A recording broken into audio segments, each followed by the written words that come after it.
Hello, it's coming to the end of January at this garden centre come garden, and we've had two storms, and as you know, all the storms have been given names. I think we've had Bert and we've had Ernie. No, I can't remember the names of them, but anyway, if it's a big puff of wind now, it's given a name. Everything is baptised. So it wasn't so bad, but we lost a branch from that pine tree last night.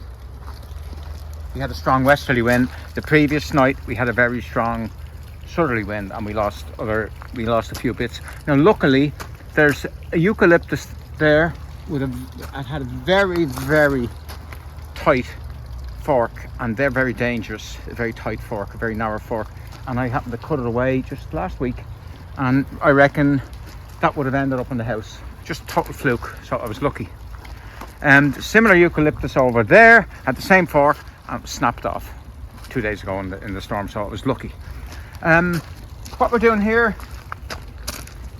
this was all taken away. We're extending out a bit, and my intention is to extend out and to wrap the garden around the house, around the houses, so that when you're inside buying plants, the garden will almost be part of the experience. That's the theory, but practice might be different. So this had to go, and the new house is going to go to around there, so this will all be changed. I haven't done it yet because I want to wait till it goes up and then we can play around with it. But we've done a few things. We had a big Mahonia here, and it was obscuring this lovely Acer pseudoplatanus Brilliantissimum. Really good sycamore, very tight sycamore tree. Could maybe do a little bit of work, but maybe next year. And you see where we've done work in it before, and you know it's happy because it's sending out what's called epicormic growth. So it's happy.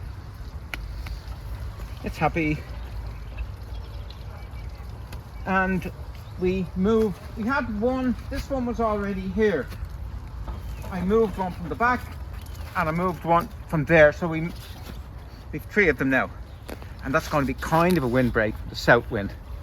And then it was a very large bamboo, really large bamboo, massive Variegata. A mini digger to take it up was a really difficult job to get it up. And this is what the bamboo had done to the lovely Camellia, beautiful red Camellia. It bullied it. But anyway, the Camellia now is going to start growing out, and we had a gap, so we put in a dogwood, and we put in a Viburnum, an upright Viburnum. So we have Viburnum, dogwood, Korean dogwood, twisted hazel, Mahonia. That's a volunteer. They're two volunteer hollies. So we'll dig them up and sell them. We'll get a nice home for them. And from Mouillere, I think it's Mouillere, we have the honey scented spurge, and this is Drimys winteri. So hopefully we're going to get a nice shrubby effect here. That's the golden elder and chestnut tree. And what we do is there's nothing here, we put all herbaceous, but we're not going to do that because there's lots of stuff here. I want to see what's there. I've forgotten, and then we're going to. But anyway, I'm really happy with that.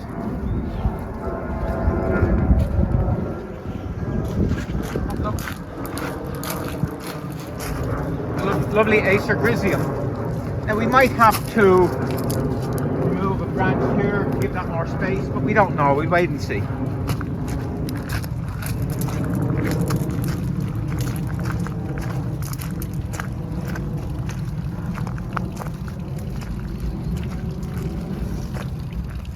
Now, next job.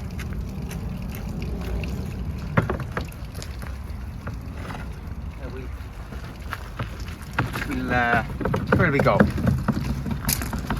I kind of know what I'm doing.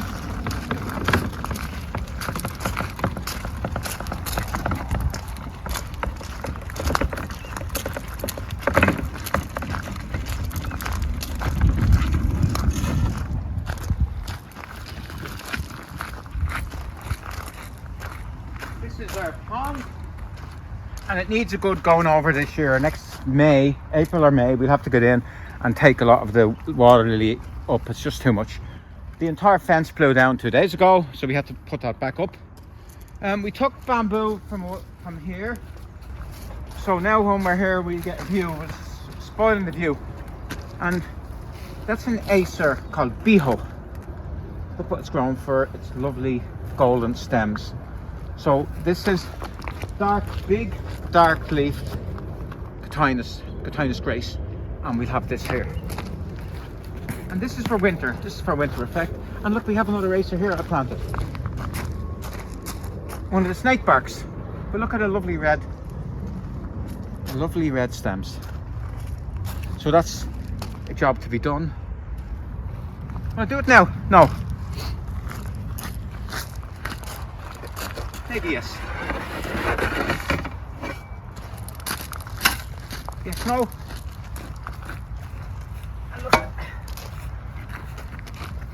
Look, the two different colours. That's the graft. And you can see the way it was sort of a cleft graft. See the gold in here and the green of the understock. Some people say you should always plant, you should get that to root, but that's far too deep. If it was down there, I'd do it, but not here. It's just too much.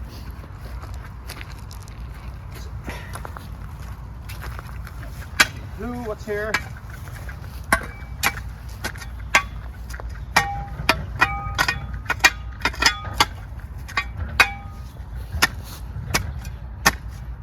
Couldn't find a spade with Boston. We sell these.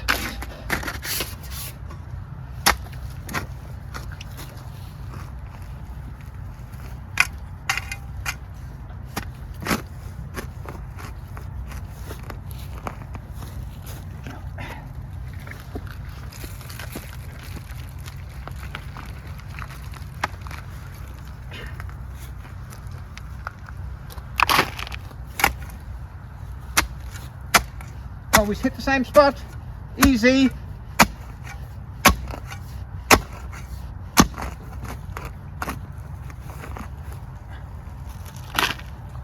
Now that's heading towards the original brown mineral soil when it was farmland.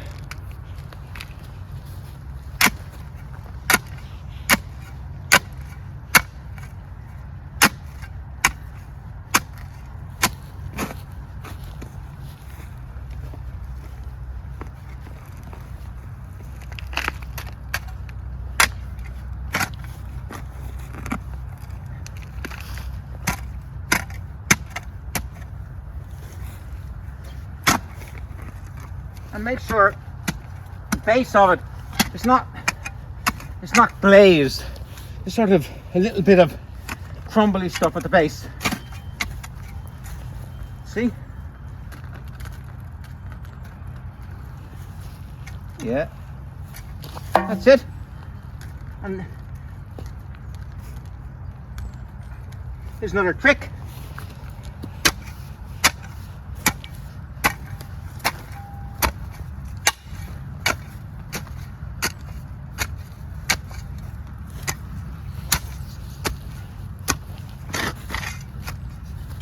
And we always have to remove all this. It's not so bad here, but if it's further in, people walk through the beds to look at the names.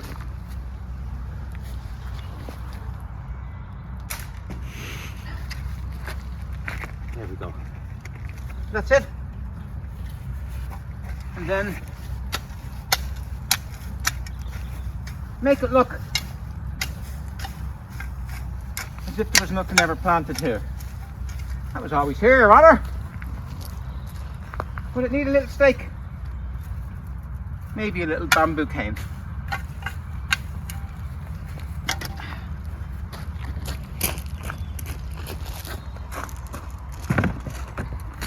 I think that will work. Now, just say in 5 years' time they're too close. That could be lifted in 5 years' time. Move to there if need be. And I'll tell you why it could, because I'm going to show you something in here.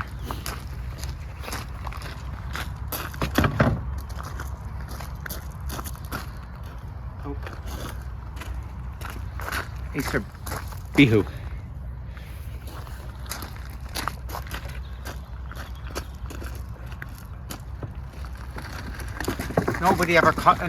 Acer Bihu, nobody ever cries because that's boohoo. We did a job here. Oh, this is interesting. Come in here. The hedge has got totally out of hand, so we cut the hedge back. It still has to go back more. And we exposed all this. And that's vivax, Phyllostachys vivax. It's hard to get, and I reckon that's about the best of the big bamboos, big running bamboos. It's the best. It does run a lot, but it doesn't run a lot. It runs a good distance, but very few canes run, so it's easier to control than the clumpers. People say the clumpers are better than the runners. It says that in the books, but they're wrong. The clumpers are actually harder to control because they're so all the canes are so tight together. It's impossible to get at them. Where these look very easy to get the canes out because there's a separation between them all. So the books are wrong. I find they're easier to control. Now, I would never plant that beside a pond because you would get a runner that would pierce the liner. So you can never do that. So it's well away from the pond. And we have this beautiful pink Viburnum that I'd forgotten about, that was totally hidden. And that's come into its own as well. And here we have a load of big old bushes which we're going to have to dig out somehow, and let's open the whole thing up. Look, our mistletoe berries, and it is starting to work its way around our other apple trees in the gardens.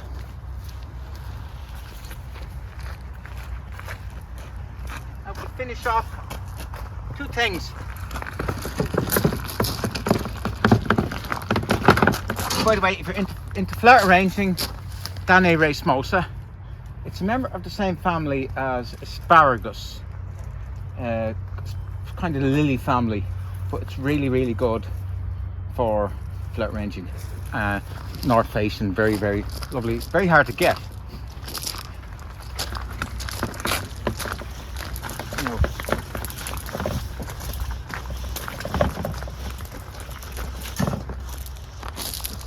Going to get longer than I thought because what was happening here is the forest was getting too dense and the prairie garden was getting shaded, so I removed two trees and I stripped all the other ones up as high as I could, so you can see where the light's coming through.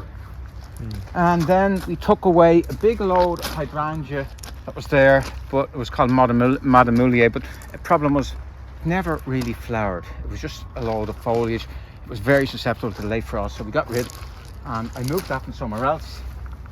That's a dogwood, Cornus alternifolia, Variegata. Put the Mouillere, forest flame, and we put that rhodo right beside the stump of one of the trees we took down that kind of hide this. I feel a bit guilty, but that's to hide that.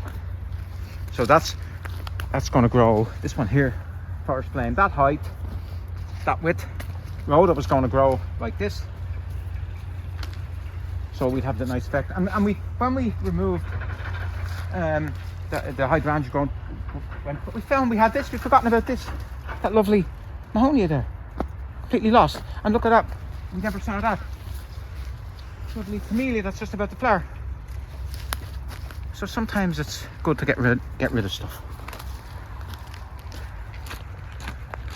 Oh yes, and they're all being dug up. That's vivax again, and it was stopping the light coming through the prairie border, so we took a big clump out, and these are going to be dug up and potted and sold because it's very hard to get. And look at this is very interesting.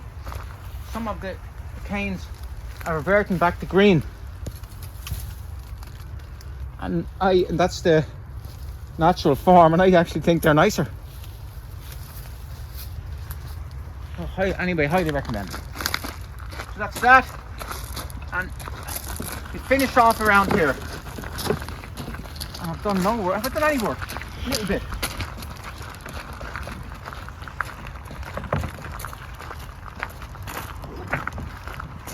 Look at that starting, kicking off the season. It's not a beautiful hellebores.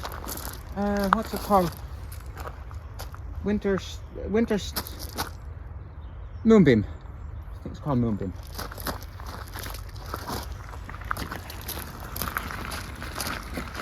There's another hellebores. Now the thing about these hellebores, these particular types, they don't actually like, I think I mentioned before, they're not brilliant in very shady spots. And they need to have debris removed and all dead leaves removed from them because it causes rot. We already did a job on this one. Now I'll just show you what I mean. They're worth the trouble. Get that. Let me see. And just a little bit of work. So you would never plant large amounts of these together because it's too much work like the other. But they're very long flowering. I think they come from a warmer country than ours, and a country that doesn't have so much growth and so much debris. So we just have to watch them.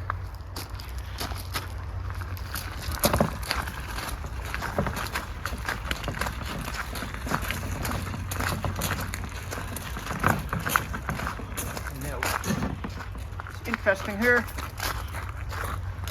we had a large Acer here, and I'll just large Acer Beho, and yesterday myself and Jana, oh actually Jana dug it out, and this is how big the root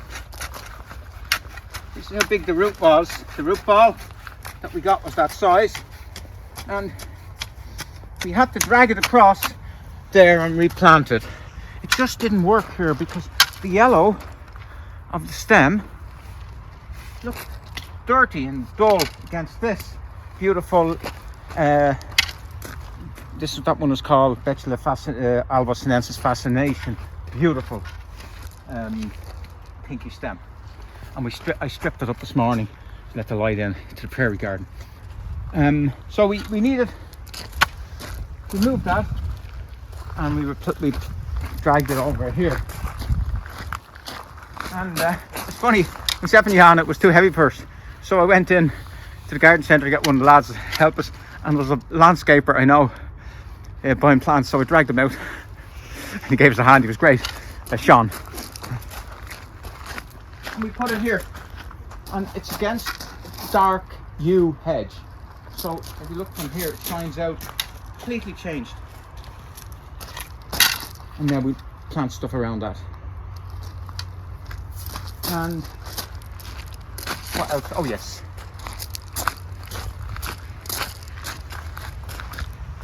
We can plant something here. And I was going to plant some more herbaceous, but the problem is, kids sit here in the summer, parents and their kids, and the kids run through. So I need to put a shrub in that will fill the lot. And I'm going to plant this. It's Prunus incisa, which is Japanese plum, and it's called Kojo-no-mai. And what I like about it, it has a bonsai look to its branches. It's very, very easy. That's going there. You can't get easier than that because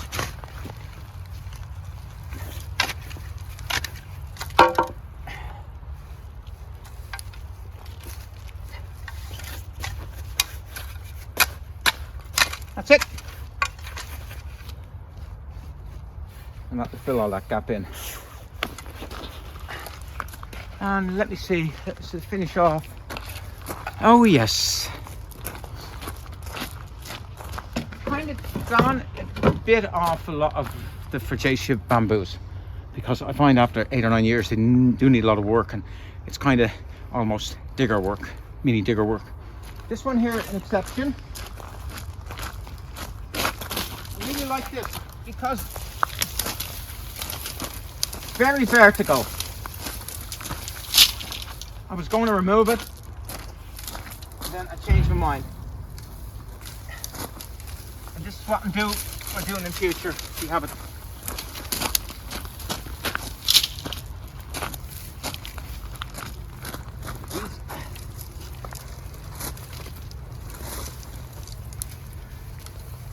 future. I'll get the name first.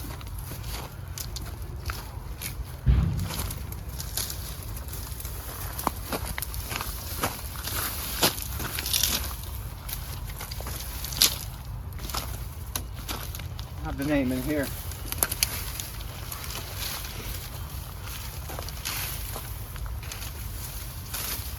Oh, it begins with J.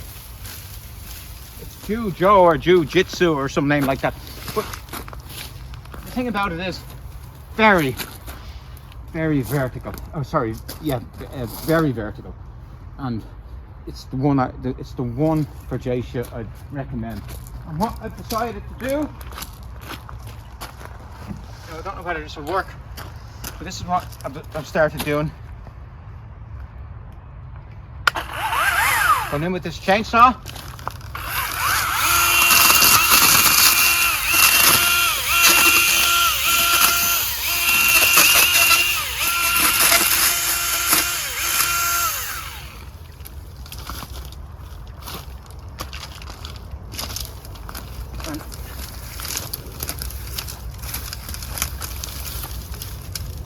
And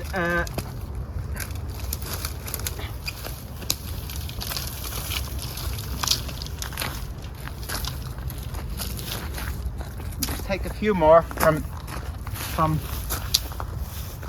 let's say a few more from there and a few more from here, but and then when the regrowth comes, we're just going to go in with the chainsaw again under rootless. Now, if you're using this, I'm going to give you a piece of advice. You have to wear eye protection. I have an eye protection, but wear eye protection because stuff flies back.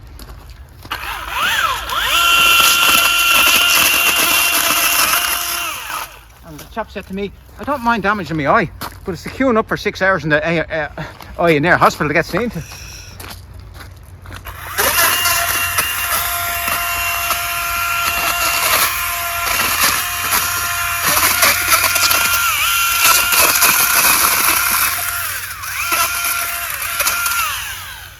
Always switch off. Never leave it switched on, even for a second. We were doing a job yesterday, and this is interesting. We were putting the fence back up again, and we got it up, and we put a few little small pieces in just to hold it to get it right before we put the proper stakes in. We looked around for a second. Mother and child came along. The child went over to the fence to look at the turtles, which aren't there, obviously, and the whole thing nearly went. We just saw them in time. So if you're anywhere totally around, we switch these things off. The kid come along, what's that? Or an adult, even worse.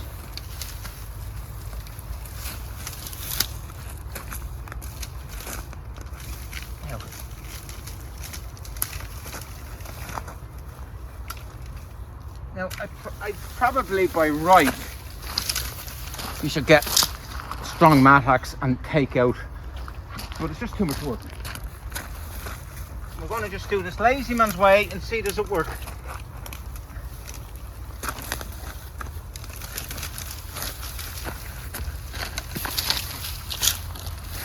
I'll get them all out.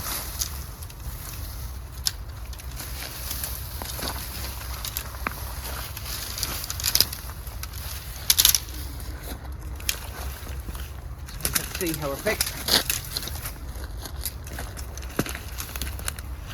If you look in here, you can see the U hedge is able to cope. It's not under pressure. Maybe, and you keep it come off by here. Two more out.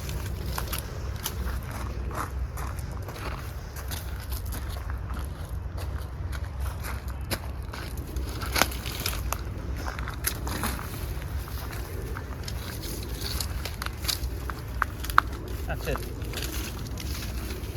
Now, and then maybe you would get time, you'd go through inside and really, if there's any real old dead ones, remove. Like that dead one. Maybe remove a few of them. But anyway, that's it.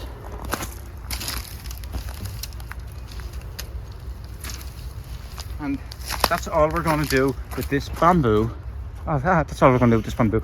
And if it doesn't work, we're going to take it out. But let's just hope it works, because as you can see, it is very, very vertical, really good. And oh, will we be able to do this?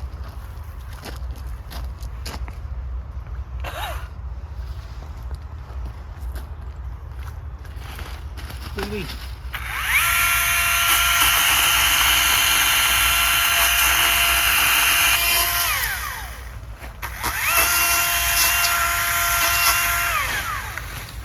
No. Well, that's it, folks. I just want to say, covered in sawdust. Definitely, this last piece of the video, do not do this at home. But it worked. Look. But anyway, do not do this at home. Get in a fella, pay him the money, make sure he's insured, but do not do it yourself unless you're mad.